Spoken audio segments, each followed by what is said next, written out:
Should pre-hospital care providers be allowed to carry firearms while on duty? My name is Jason from DT Firearms, and in this video we're going to have some discussion about allowing pre-hospital care providers to carry a firearm while on duty. Now let me first start by clarifying. We are talking about regular street level care providers, not tactical EMS teams. I also want to clarify that my company DT Firearms is not anti-arming or pro-arming of pre-hospital care providers.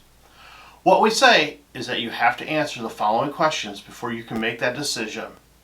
Again, I am extremely pro Second Amendment and believe that everyone should have the basic right to self-defense. The very first question we are going to have to ask ourselves is, why is it that a large majority of frontline staff that we talk to say we need to be armed, while a large majority of administration personnel are saying there is no problem and pre-hospital care providers have no need to be armed?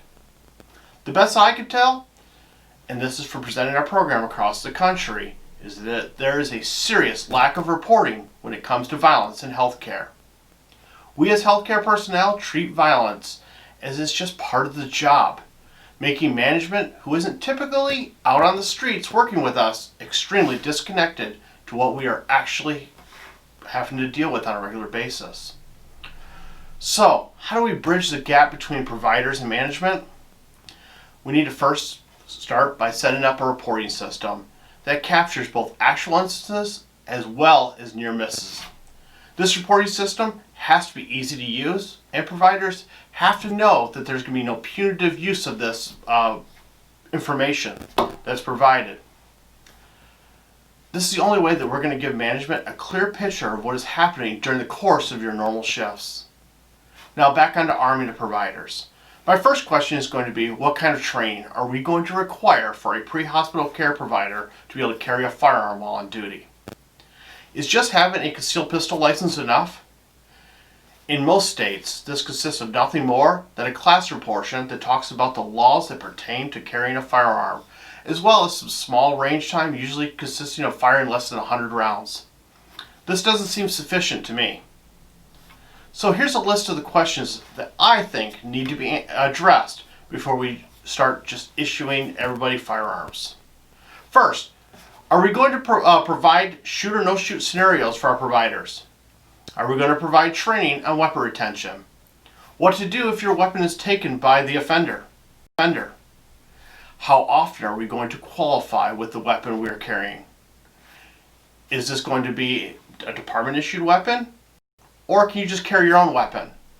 What calibers are we going to allow to be carried? How many rounds are we going to allow our personnel to carry? What kind of ammo is going to be allowed to be carried? Is this ammo department issued, or do you have to provide your own ammo?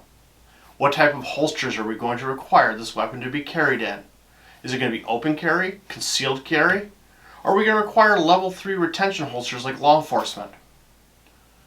Who's going to pay for the excess training that should be required in order to carry a firearm? Obviously, this training needs to be annually. We can't even get agencies to do quality annual medical training. So what about the loss of neutrality if people see us with firearms? Are they going to treat us differently? Will they be less likely to open up to us? This is something we just don't know yet. Now, before we get too far into this hot topic debate, does anybody know what type of assaults pre-hospital care providers deal with more than 95% of the time? If you guessed low-level assaults, you'd be correct. That is being kicked, pushed, slapped, punched, or struck with a blunt object. So are we also going to provide training for mitigating these types of assaults also? The issue at hand here is that we need to be given tactics or techniques for dealing with all levels of assault, whether that be verbal skills, to open hand soft skills, open hand heavy skills, intermediate type weapons, or the use of deadly force. Giving a provider nothing more than deadly force options is like only giving somebody a hammer. Pretty soon everything starts looking like a nail.